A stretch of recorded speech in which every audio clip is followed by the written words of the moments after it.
খুব সহজেই ভিডিওর ব্যাকগ্রাউন্ড আপনি চেঞ্জ করে ফেলতে পারবেন মাত্র একটা ক্লিকে। হুশ করে দৌড় দেয়, তারপর আবার স্লোমো, এরকম একটা ব্যাপার থাকে।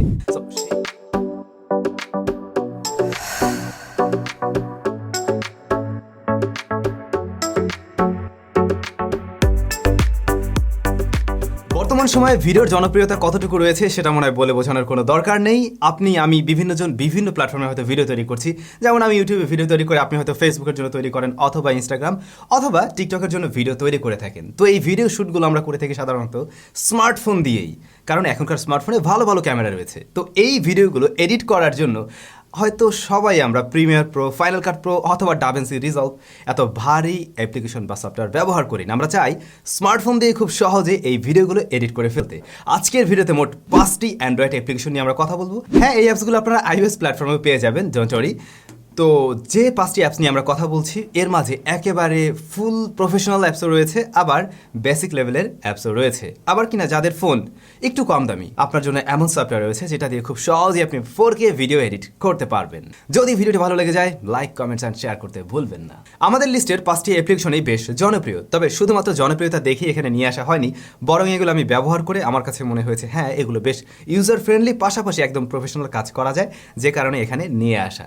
তো আমাদের লিস্টের নাম্বার 5-এ যে অ্যাপসটি রয়েছে তার নাম হলো InShot। যারা কিনা ফেসবুক এবং ইনস্টাগ্রামের জন্য ভিডিও রেডি করতে চান, তাদেরকে টার্গেট করে এই অ্যাপসটা নিয়ে আসা হয়েছে। তবে হ্যাঁ, অবশ্যই আপনি চাইলে এটা দিয়ে ইউটিউবের ভিডিও এডিট করতে পারবেন। এই ভিডিও এডিটিং সফটওয়্যারটি ব্যবহার করা খুবই সহজ এবং যে কোনো স্মার্টফোনের সাথে এটা খুব ভালো পারফর্ম করে থাকে। অর্থাৎ আপনার স্মার্টফোনটা যদি অনেক বেশি দামি নাও হয়ে থাকে, তাও এটা আপনার ফোনে ভালোই চলবে। এখানে আপনি মাল্টি লেয়ার ব্যবহার করতে পারবেন, অর্থাৎ একটা ভিডিওর উপরে আপনি আরেকটা ছবি, তার উপরে আরেকটা ছবি, এভাবে করে লেয়ার সেট করতে পারবেন, যেমনটা আমরা ওই যে এ রোলের উপরে বি রোল সেট করে থাকি। কালার কারেকশন করতে পারবেন, ফিল্টার পেয়ে যাবেন, বিভিন্ন রকমের ফিল্টার রয়েছে, আপনার পছন্দের কালার টোন আপনি সেট করে নিতে পারবেন, টেক্সট অ্যাড করা যাবে, মিউজিক অ্যাড করা যাবে, দেন আপনি চাইলে আপনার ভিডিওকে রিভার্সও করতে পারবেন। আমরা মোটামুটি একদম বেসিক লেভেলের যে এডিটিংগুলো করতে চাই, তার সব কাজে এটা দিয়ে করা সম্ভব। তবে রেন্ডার দেওয়ার সময় হয়তো আপনি লক্ষ্য করবেন ওয়াটারমার্ক রয়েছে, কিন্তু এই ওয়াটারমার্ক তুলে ফেলা যায় খুব সহজেই, জাস্ট 5 মিনিটসের একটা অ্যাড দেখে নিলেই। সো আপনি খুব সহজেই ওয়াটারমার্ক ছাড়াই এটা দিয়ে ভিডিও এডিটিং করতে পারছেন। 4র্থ নাম্বারে রয়েছে VN। এটাও বেশ জনপ্রিয় এবং এটা কিন্তু খুবই লাইট একটা অ্যাপ্লিকেশন, আর একটু কম দামি স্মার্টফোন বা খুব বেশি পারফরমেন্স নেই সেরকম স্মার্টফোনের সাথেও খুব সহজে এটা রান করতে পারে। আগের অ্যাপ্লিকেশনটার মতো এখানে আপনি মাল্টি লেয়ার ব্যবহার করতে পারবেন, ফিল্টার ইউজ করতে পারবেন, সেই সাথে আপনি এখানে কিন্তু FX ব্যবহার করতে পারছেন, অর্থাৎ অ্যানিমেশন পাবেন, বিভিন্ন রকমের FX মুড রয়েছে, সেগুলো ব্যবহার করতে পারবেন। এতে করে আপনার ভিডিওতে আরেকটু নতুন নিয়ে আসা সম্ভব, বা একটু আইকিস একটা ভাব চলে আসবে। কালার কারেকশনের সুবিধা রয়েছে। আমরা যখন একটা ভিডিও শ্যুট করি, সেটার কালার হয়তো আমরা পারফেক্টলি পাই না, পরবর্তী সময় চাইলে আপনি আপনার মতো করে একটু সিনেমেটিক টোনে কালার দিতে পারেন, বা যেমন কালার আপনার চয়েস সেটা আপনি করতে পারবেন। এছাড়া মিউজিক অ্যাড করা বা সাউন্ড চেঞ্জ করা, সাউন্ড রেকর্ড করা, এই ধরনের বিষয় তো থাকছেই। এবং ফাইনালি আপনি এডিট করার পরে রেন্ডার দিলেও এর ভিডিও কোয়ালিটি ভালো থাকে। ইভেন আগে যেটা নিয়ে কথা বলছিলাম, অর্থাৎ ওই যে InShot, সেটার ক্ষেত্রে কিন্তু ভিডিও কোয়ালিটি খুব একটা ডিক্রিজ করে না। 3য় নাম্বারে যে অ্যাপ্লিকেশনটি রয়েছে সেটা মূলত একটি কোরিয়ান অ্যাপস, Vllo। এই অ্যাপসটার সুবিধাটা হলো আপনি 4K-তে ভিডিও রেন্ডার দিতে পারবেন, বাট সেই ক্ষেত্রে কোনো ধরনের ওয়াটারমার্ক আসবে না, এবং এটাও কিন্তু খুব ভারী অ্যাপস না, কিন্তু এর মাঝে প্রফেশনালি কাজ করার মতো প্রায় সব কিছুই রয়েছে। সো এটার বড় সুবিধা এখানেই। একেবারে বলা যায় ইজি টু ইউজ, আগেরগুলোর মতোই। আমরা আগে যে 2টি অ্যাপস নিয়ে কথা বললাম, অলমোস্ট সেরকমই, খুব সহজে এটা ব্যবহার করা যায়। এখানে বিভিন্ন রকমের ফিল্টার রয়েছে, স্টিকার রয়েছে, এবং টেক্সটের মাঝেও আপনি অ্যানিমেশন পাবেন। বিভিন্ন ধরনের স্টিকার টেক্সট আপনি পেয়ে যাবেন, যেগুলো আপনার ভিডিওর কোয়ালিটি আরেকটু ইমপ্রুভ করতে পারবে। এখানেও বাকি অ্যাপ্লিকেশনগুলোর মতো অবশ্যই কালার কারেকশনের সুবিধা রয়েছে, মাল্টি লেয়ার ব্যবহার করার সুবিধা থাকছে, এবং ফাইনালি যেটা বলছিলাম, 4K-তে উইদাউট ওয়াটারমার্কে আপনি রেন্ডার দিতে পারছেন। আমাদের লিস্টের 2য় নাম্বার অ্যাপ্লিকেশন, এবং বলা যায় বর্তমান সময়ের খুবই জনপ্রিয় একটি অ্যাপ্লিকেশন। তবে তার আগে বলবো, আমরা এই ভিডিও শ্যুটগুলো তো করি আমাদের স্মার্টফোন দিয়ে, রাইট? তো শ্যুট করার সময় হঠাৎ করে যদি হাত থেকে ফোনটা পড়ে যায়, তাহলে নিশ্চয়ই এর ডিসপ্লেটা ফেটে যেতে পারে। এবারে ডিসপ্লে যদি ফেটে যায়, সেটা চেঞ্জ করতে হবে, আর সেই সার্ভিসটা আপনি নেন থেকে কোনো সার্ভিসিং সেন্টার থেকে। তো যদি কিনা আপনাদের কারোর স্মার্টফোনে কোনো ধরনের সমস্যা হয়ে থাকে, তাহলে আপনারা সার্ভিস নিতে পারেন মোবাইল বাংলাদেশ থেকে, এবং মোবাইল বাংলাদেশ থেকে আমি পার্সোনালি নিজেও আমার মোবাইলগুলো সার্ভিস করিয়ে থাকি কোনো ধরনের সমস্যা হলে। মোবাইল বাংলাদেশের সার্ভিস সেন্টারটি রয়েছে ইস্টার্ন প্লাজাতে। ভিডিও ডেসক্রিপশনে তাদের শপের যাবতীয় ইনফরমেশন দেওয়া রইল। তবে তাদের আরও একটি ইন্টারেস্টিং সার্ভিস রয়েছে, আপনার বাসায় এসে আপনার পুরাতন বা ভাঙা মোবাইল ফোনটি কালেক্ট করে ঠিক করে আবার আপনার বাসায় পৌঁছে দিয়ে যাবে। আপনি চাইলে সেই সার্ভিসটিও নিতে পারেন। ভিডিও ডেসক্রিপশনে যাবতীয় ইনফরমেশন দেওয়া রইল। ওয়েল, আমরা কথা বলছিলাম 2য় নাম্বার জনপ্রিয় অ্যাপসটি নিয়ে, আর তার নাম হলো CapCut। আমার মনে হয় যারা মোবাইল ফোন দিয়ে ভিডিও এডিট করেন তারা এর নাম শুনেননি এমনটা হতে পারে না। এটা অলমোস্ট প্রফেশনাল লেভেলের একটি অ্যাপ্লিকেশন স্মার্টফোন দিয়ে এডিট করার জন্য আর কি। বিশেষ করে যারা কিনা টিকটক, লাইকি এই ধরনের ভিডিওগুলো তৈরি করে থাকেন তাদের এটা পছন্দের তালিকায় থাকবে বলে আশা করা যায়। এখানে আপনি 2 ওয়েতে স্পিড কন্ট্রোল করতে পারবেন। মানে কেন বললাম, টিকটক যারা করেন তারা তো ওই যে হুশ করে দৌড় দেয়, তারপর আবার স্লোমো এরকম একটা ব্যাপার থাকে। সো সেই ক্ষেত্রে এটা বেশ কাজের।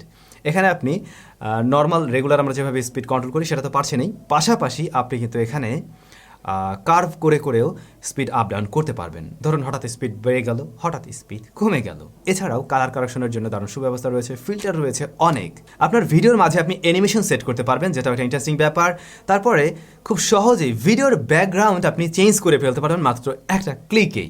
এর বাইরেও আপনি কিন্তু ক্রোমা কিও পাবেন, অর্থাৎ কালার সিলেক্ট করেও আপনি কালার মানে সরিয়ে ফেলতে পারবেন। বাট এক ক্লিকও ব্যাকগ্রাউন্ড রিমুভের মতো সুযোগ এখানে রয়েছে। তারপরে আরও একটা প্রয়োজনীয় জিনিস, আমরা অনেকেই হয়তো স্মার্টফোন হাতে ধরেই শ্যুট করে ফেলি, তো অনেকের ফোনে হয়তো EIS বা OIS এটা নেই, মানে ভিডিওগুলো একটু শেকি হয়, অতটা স্ট্যাবল হয় না। তো সেই ক্ষেত্রে আপনি এই অ্যাপসটি দিয়ে খুব সহজেই আপনার ভিডিওটি স্ট্যাবল করেও নিতে পারছেন। এছাড়া ভয়েস এডিট বা ভয়েস ইফেক্টও রয়েছে, সেগুলো ব্যবহার করেও একেবারে প্রফেশনাল লুকসের একটা ভিডিও আপনি তৈরি করতে পারেন খুব সহজেই CapCut দিয়ে। CapCut নিয়ে বিস্তারিত যদি আপনারা জানতে চান বা এই প্রত্যেকটা অ্যাপ্লিকেশন নিয়ে যদি বিস্তারিত জানতে চান, ইউটিউবে জাস্ট সার্চ করবেন, আপনারা বিভিন্ন রকমের টিউটোরিয়াল পেয়ে যাবেন। আরও অনেক ভাই ব্রাদাররা অলরেডি টিউটোরিয়াল তৈরি করে রেখেছেন। বাই দ্য ওয়ে, আপনাদের জন্য বলে রাখছি আজকের ভিডিওটা কিন্তু মোটেই কোনো টিউটোরিয়াল টাইপের কিছু না, আমি জাস্ট আপনাদের সাথে শেয়ার করলাম কোন অ্যাপসগুলো ভালো হবে। সো আমাদের লিস্টের নাম্বার 1-এ যে রয়েছে তিনি হলেন Kinemaster Pro। এর ব্যাপারে নিশ্চয়ই আপনারা জানেন, নতুন করে আর বলার মতো কিছু নেই, কারণ অলরেডি এটা নিয়ে আমরা মনে হয় কয়েকটা টিউটোরিয়ালও দিয়েছিলাম। আর Kinemaster Pro হলো অ্যান্ড্রয়েডের একেবারে মানে প্রফেশনাল টাইপের একটা অ্যাপ্লিকেশন বলা যেতে পারে। আপনার প্রয়োজনীয় সমস্ত কাজবাজ করতে পারবেন। ইভেন অনেক বড় ইউটিউবার এখনও রয়েছেন যারা কিনা এখনও এটা দিয়েই ভিডিও এডিট করে থাকেন। বাকি যে 4টি অ্যাপ্লিকেশন নিয়ে আমরা কথা বলছিলাম সেগুলোতে যা করা যায় তার প্রত্যেকটা কাজই আপনি Kinemaster Pro দিয়ে করতে পারবেন। তবে Kinemaster Proতে কিন্তু ওয়াটার মার্কের একটা বিষয় রয়েছে, যদিও মানে বিভিন্নভাবে এটাকে তুলে ফেলা যায়, সেগুলো আমি এই ভিডিওতে শেখাতে চাই না। বাট আপনারা যদি খোঁজাখুঁজি করেন পেয়ে যাবেন, অথবা আপনি যদি নিজে কিনে নেন সেই ক্ষেত্রেও কিন্তু আপনি এই অ্যাপ্লিকেশনটা ব্যবহার করতে পারবেন। বাট প্রফেশনালি কাজ করার জন্য এটা ভালো হবে। আর যদি কারোর এমনটাতে সমস্যা না থাকে যে আমার ভিডিওর এই কর্নারে Kinemaster Pro লেখা উঠে থাকবে, তাতে আমার সমস্যা নেই, তাহলে তো কোনো সমস্যা নেই। এখানে কালার কারেকশন, কি ফ্রেমিং করে কাজ করতে পারবেন, তারপর মাল্টি লেয়ার আপনি ব্যবহার করতে পারবেন, টেক্সট ইউজ করতে পারবেন, মোটামুটি সব ধরনের কাজই করা সম্ভব। এবং আপনি 720p, 1080p বা 4K হোয়াট এভার আপনি যে কোনো রেজলিউশনেই কিন্তু এটা দিয়ে খুব সহজেই ভিডিওগুলোকে রেন্ডারও করতে পারছেন, এবং ভিডিও কোয়ালিটিও কিন্তু ধরে রাখতে পারে। সো আমার মনে হয় এই অ্যাপসটা যারা কিনা একেবারে হাইলি প্রফেশনাল কাজ করতে চান স্মার্টফোন দিয়ে, তারা চাইলে ব্যবহার করতে পারেন। তবে এইটার ক্ষেত্রে একটু ভালো ফোন হওয়া দরকার। যদি আপনার ফোনটা মানে ততটা ভালো প্রসেসর সমৃদ্ধ না হয়, তাহলে এই অ্যাপসটা হয়তো আপনার ফোনের সাথে ভালো রেজাল্ট করবে না। যে ফোনগুলো একটু দামি, একটু ভালো পারফরমেন্সের, সেগুলোর সাথে বেশ ভালো রেজাল্টই করে থাকে। তারপরে বলুন আমাদের আজকের ভিডিওটি আপনাদের কাছে কেমন লেগেছে। সবাই অনেক বেশি ভালো থাকবেন, সুস্থ থাকবেন। আপনাদের সাথে আবারও দেখা হয়ে যাবে SamZone'র নতুন কোনো এক ভিডিওতে।